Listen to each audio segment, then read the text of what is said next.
alaykum azoblanchilar. Mana da xolos navbatdagi gibrid fason dorozamizda ham so'novkasini yakunladik. Samarqand Chelak Quybeshevga bo'ldi. Dorozamizda eni 3 metr, bo'yiga 340 holatda bo'lgan. Tepalari ham chiroyli qilib lazer gullar bilan qo'yib berganmiz.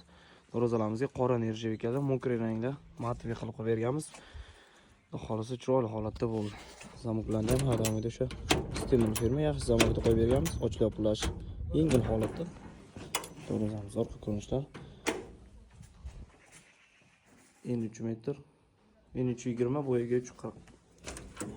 Chiroyli holatda bo'lgan. Xolisi bu tomonda mana darchalarni ham qo'yib berganmiz. Chiroyli holatda. Buni ham o'ziga yarashgan holatda shu mokriy ranglarda qora nerjevikalarda qo'yib berganmiz. Aka yaxshimi? Bergan pulingizga rozi bo'ling, to'ylarga yaxshilik ochilsin. Kimga shunaqangi boshqacha vasollar kerak bo'lsa, bemalol pastdan nomerlarga aloqa chiqarasiz, ishlaring chiroyli holatda bitirib beramiz.